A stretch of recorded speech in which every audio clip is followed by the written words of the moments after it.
Hello everybody, Indira here, and I just wanted to kick off my book review series with a little book reading. This is from one of my favorite books by Roald Dahl, The Giraffe, the Pelly, and Me. So I hope you guys enjoy. And if you have a copy, you can read along with me, or you can just sit here and listen to my beautiful voice. This book does have illustrations, so I will be showing you to the camera, even though it is inverted, but I hope you guys enjoy. My name's Capucine. I'm Adele. I'm Zareen. I'm Naharka. I'm Taylor. Hi, I'm Evan. I'm Indira. Not far from where I live, there's a queer old empty wooden house standing all by itself on the side of the road. I long to explore inside of it, but the door is always locked, and when I peer through the window, all I can see is darkness and dust. I know the ground floor used to once be a shop because I can still read the faded lettering across the front that says, The Grubber. My mother has told me that in our part of the country in the olden days, a grubber was another name for a sweet shop, and now every time I look at it, I think to myself what a lovely old sweet shop it must have been. On the shop window itself, someone had painted the words in white, For Sale. One morning, I noticed that For Sale had been scraped off the shop window, and in its place someone had painted Sold. I stood there staring at the new writing and wishing like mad it had been me who'd bought it, because then I would have been able to make it into a grubber all over again. I have always longed and longed to own a sweet shop. The sweet shop of my dreams would be loaded from top to bottom with sherbet suckers and caramel fudge and Russian toffee and sugar snorters and berry gumballs and thousands of other glorious things like that. Oh boy, what I couldn't have done with that old grubber shop if it had been mine. On the next visit to the grubber, I was standing across the road gazing at the wonderful old building when suddenly an enormous bathtub came sailing out of one of the second floor windows and crashed right down into the middle of the road.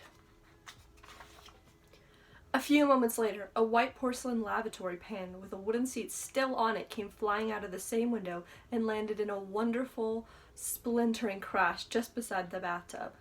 This was followed by a kitchen sink and an empty canary cage and a 4-poster bed and 2 hot water bottles and a rocking chair and a sewing machine and goodness knows what else besides.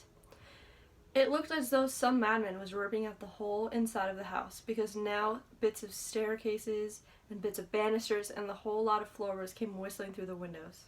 Then there was silence. I waited and waited, but not another sound came from within the building. I crossed the road and stood right under the window and called out, "Is anybody home?" There was no answer. In the end, it began to get dark and I had to turn away and start walking home. But you can bet your life that nothing was going to stop me from hurrying back there the next morning. And here is the picture of all the stuff flying out. When I got back to the grubber house the next morning, the first thing I noticed was the new door. The dirty old brown door had been taken out, and in its place someone had fitted a brand new red one. The new door was fantastic. It was twice as high as the other one had been, and it looked ridiculous. I couldn't begin to imagine who would want a tall, tremendous house door like that in his house unless it was a giant. As well as this, someone had scraped away the sold notice on the shop window, and now there was a whole lot of different writing all over the grass. I stood there reading it, trying to figure out what it meant. So here is the new illustration of the house. You can see the door and you can see the windows with the new writing on it. I tried to catch some sign of sound of movement inside the house, but there was none. Until, all of a sudden, out of the corner of my eye, I noticed that one of the windows on the top floor was slowly beginning to open outwards. Then a head appeared at the open window. I stared at the head. The head stared back at me with big, round, dark eyes. Suddenly, a second window was flung wide open, and of all the crazy things, a giant white bird hopped out and perched on the windowsill. I knew what this was at once because of its amazing beak, which is shaped like a huge orange-colored basin. The pelican looked down at me and sang, and now you get to hear my wonderful singing voice. "Oh, how I wish for a big fat fish, I'm as hungry as ever could be. A dish of a fish is my only wish, how far are we from the sea?" "We are a long way from the sea," I called back to him, "but there is a fishmonger in the village not far away." "A fish what?" "A fishmonger." "Now what on earth would that be?" asked the pelican. "I've heard of fish pie, and a fish cake, and a fish finger, but I've never heard of a fishmonger. Are these mongers good to eat? This next question baffled me a bit, so I said, "Who's your friend in the next window?" "She's the giraffe," the pelican answered. "Is she not wonderful? Her legs are on the ground floor, and and her head is looking at the top window." And if all this wasn't enough, the window on the first floor now flung wide open, and out popped a monkey. The monkey stood on the windowsill and did a jiggly little dance. He was so skinny he seemed to be only made out of furry bits of wire, but he danced wonderfully well, and I clapped and cheered and did a little dance myself in return. "We are the window cleaners," sang out the monkey. "We will polish your glass till it's shining like brass, and it sparkles like sun on the sea. We are quick and polite, we will come day or night, the giraffe and the Pelly and me. We are a fabulous crew, we know just what to do, and we never stop work to drink tea.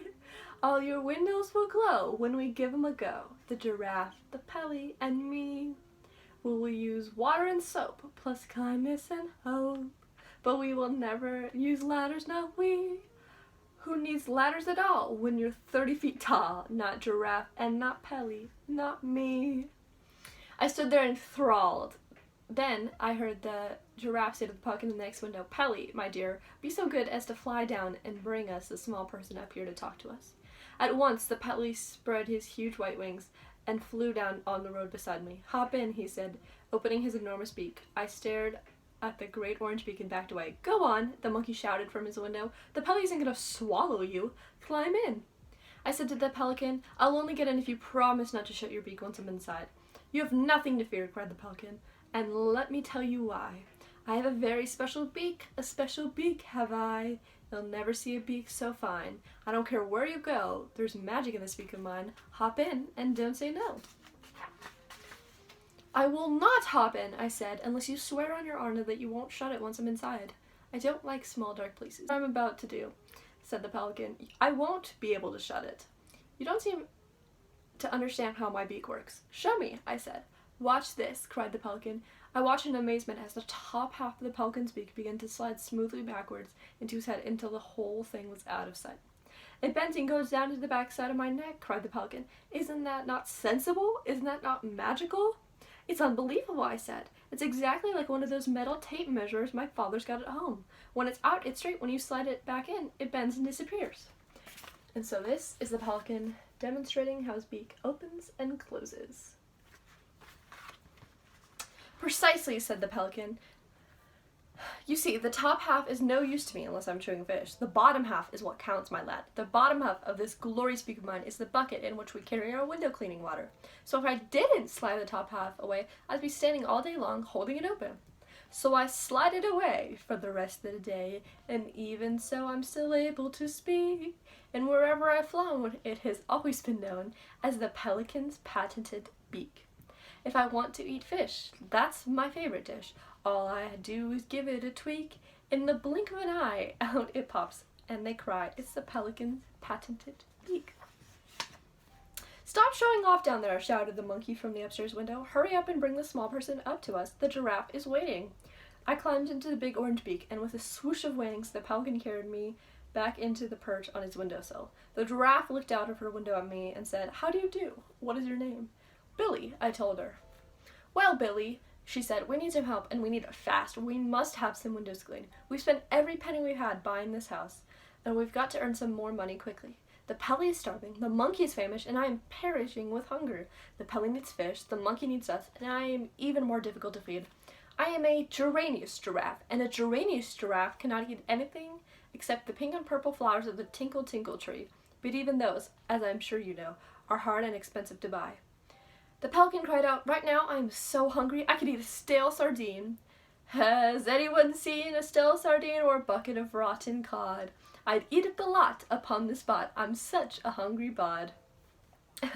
Every time the pelican spoke, the beak I was standing in jiggled madly up and down, and the more and more excited he got, the more it jiggled. The monkey said, "What Pelly's really crazy about is salmon."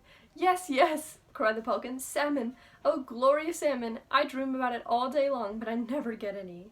"And I dream about walnuts," shouted the monkey. "A walnut fresh from the tree is scrumptious galumtious, so flavory savoury, so sweet to eat that even makes me all wobbly just thinking about it. At exactly that moment, a huge white Rolls Royce pulls up underneath us, and a chauffeur with a blue and gold uniform steps out. He was carrying an envelope in one gloved hand. "Good heavens," I whispered. "That's the Duke of Hampshire's car." "Who is he?" asked the giraffe. "He's the richest man in England," I said. The chauffeur knocked on the door of the Grover. He looked up and saw us. He saw the giraffe, the Pelly, the monkey, and me all staring down at him from above, but not a muscle moved in his face, not even an eyebrow raised. The chauffeurs or very rich men are never surprised by anything they see. The chauffeur said, "His Grace the Duke of Hampshire has instructed me to deliver this envelope to the Ladderless Window Cleaning Company." "That's us," cried the monkey. The giraffe said, "Be so good as to open the envelope and read us the letter." The chauffeur opened the letter and began to read. "Dear Sirs, I saw your notice as I drove by this morning. I have been looking for a decent window cleaner in the last 50 years, but I have not found one yet. My house has 677 windows in it, not counting the greenhouse, and all of them are filthy. Please come and see me as soon as possible. Yours truly, Hampshire." "That," added the chauffeur in a voice filled with awe and respect, "was written by His Grace the Duke of Hampshire in his own hand." The giraffe said to the chauffeur, "Please tell His Grace the Duke that we will be with him as soon as possible." The chauffeur touched his cap and got back into the Rolls Royce. "Whoopee!" shouted the monkey. "Fantastic!" cried the pelican. "That must be the best window cleaning job in the world." "Billy," said the giraffe, "what is the house called and how do we get there?" "It is called the Hampshire House," I said. "It is just over the hill. I'll show you the way." "We're off!" cried the monkey. "We're off to see the Duke!" The giraffe stooped low and went out through the tall door. The monkey jumped off the windowsill onto the giraffe's back. The pelican, with me in his beak hanging on for dear life, flew across and perched on the very top of the giraffe's head. And away we went. And this is a picture of our strange crew. You can see the giraffe, the monkey, the pelican, and me. It wasn't long before we came to the gates of Hampshire House, and as the giraffe moved slowly up the great wide driveway, we all began to feel a little bit nervous. "What is he like, this Duke?" the giraffe asked me.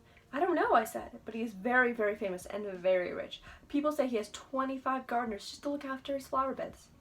Soon the huge house itself came into view, and what a house it was! It was like a palace. It was bigger than a palace. "Just look at those windows," cried the monkey. "They'll keep us going forever." Then suddenly we heard a man's voice a short distance away. "I want those big black ones on the top of the tree." The man was shouting, "Get me those big black ones. Big black ones." So this is a picture of the Hampshire House. You can see it is just like a palace. Under the tall cherry tree, and pointing his walking stick in the air, there was a ladder against the tree, and another man, who was probably a gardener, was up against the ladder. "Get me those great big black juicy ones right at the very top," the old man was shouting. "I can't reach them, your grace," the gardener called back. "The ladder isn't long enough." "Damnation!" shouted the Duke. "I was so looking forward to eating those big ones." You can see this is the Duke and his big black berries at the very top of the tree. Whispered the pelican to me, and with a swish and a swoop, he carried me up to the very top of the cherry tree, and there he perched. "Pick them, Billy," he whispered. "Pick them quickly and put them in my beak." The gardener was in such a shock he fell off the ladder. Down below us, the Duke was shouting, "My gun! Get me my gun! Some damnable monster of a bird is stealing my best cherries. Be off with you, sir. Go away. Those are my cherries, not yours. I'll have you shot for this. Where's my gun?" "Hurry, Billy," whispered the pelican. "Hurry, hurry, hurry. My gun!" The Duke was shouting to the gardener. "Give me my gun, you idiot. I'll have that thieving bird for breakfast. You'll see if I don't." "I picked them all," I whispered to the pelican. At once, the pelican flew down and landed right by the furious figure of the Duke of Hampshire, who was prancing about and waving a stick in the air. "Your cherries, your grace," I said as I leaned over the edge of the pelican's beak and offered a handful to the Duke. The Duke was staggered. He reeled back and his eyes nearly popped out of his sockets. "Great Scott!" he gasped. "Good Lord, what is this? Who are you?" And now the giraffe, with a monkey dancing about on her back, emerged suddenly from the bushes. The Duke stared at them. He thought he was about to have a fit. "Who are these creatures?" he bellowed. "Has the world gone completely dotty?" "We are the window cleaners," sang out the monkey. "We will polish your glass till it's shining like brass and it sparkles like sun on the sea. We'll work for your grace till we're blue in the face, the giraffe, the Pelly, and me." "You asked us to come and see you," the giraffe said. The truth at last was beginning to dawn on the Duke. He put a cherry in his mouth and chewed it slowly. Then he spat at the stone. "I like the way you picked these cherries for me," he said. "Could you also pick my apples in the autumn? We could, of course we could, we all shouted. And who are you? The Duke said, pointing his stick at me. He is our business manager, said the Giraffe. His name's Billy. We go nowhere without him. Very well, the Duke muttered. Come along with me and we'll see if you're good at cleaning any of these windows. I climbed out of the pelican's beak and the kindly old Duke took me by the hand as we all walked towards the house. When we got there, the Duke said, what happens next? It is very simple, Your Grace, the Giraffe said. I'm the ladder, the Pelly's the bucket, and the monkey's the cleaner. Watch us go. With that, the famous window cleaning gang sprang into action. The monkey jumped down from the giraffe's back and turned on the garden tap. The pelican held his great beak under the tap until it was full of water. Then, with a wonderful springy leap, the monkey leaped up once again onto the giraffe's back. From there, he scrambled, as easily as if he was climbing up a tree, up the long, long neck of the giraffe until he stood, balancing right at the very top of her head. The pelican remained standing on the ground next to us, looking up to the giraffe. We will do the top floor first, shouted the giraffe. Bring up the water, please, the Duke called up. Don't worry about the top 2 floors. You can't reach them anyway. Who says we can't reach them? The giraffe called. I do, the Duke said firmly, and I'm not having any of you risking your silly necks around here. If you wish to be friends with the giraffe, never say anything bad about its neck. Its neck is its proudest possession. What's wrong with my neck? Snapped the giraffe. Don't argue with me, you foolish creature, the Duke cried. If you can't reach it, you can't reach it, and that's the end of it. Now get on with your work. Your Grace, the giraffe said, giving the Duke a small, superior smile. There are no windows in the world that I cannot reach with my magical neck of mine. The monkey, who was dancing about most dangerously on top of the giraffe's head, said, Show them, Giraffe-ly.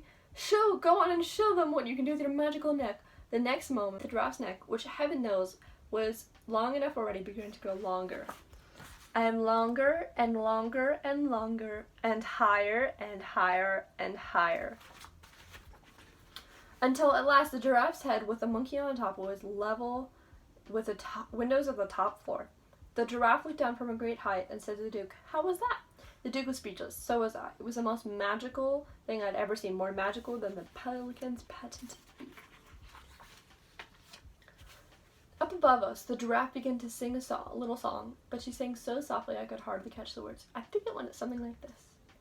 My neck can stretch terribly high, much higher than eagles can fly. If I ventured to show just how high it would go, you lose sight of my head in the sky. The pelican, with its huge beak full of water, flew up and perched on one of the top floor windowsills near the monkey, and now the great window cleaning business really began. The speed at which the team worked was astonishing. As soon as one window was done, the giraffe moved the monkey over to the next one, and the pelican followed. When all of the 4th floor windows on that side of the house were finished, the giraffe simply drew in her magical neck until the monkey was level with the 3rd floor windows, and off they were again. Amazing! Cried the Duke. Astonishing! Remarkable! Incredible! I haven't seen out of any of my windows in 40 years, and now I'll be able to sit indoors and enjoy the view. And that is where I shall stop. And if you want to hear the rest of the story, make sure you watch our next video. I really enjoyed spending this time with you guys, and I hope you did too. Hopefully this inspires you to pick up a book of your own. Remember, I will also be doing a book review series where I tell you guys my favorite books. And if you want to comment a book down below that you think I should read and review, please do so. Have a great day, everybody!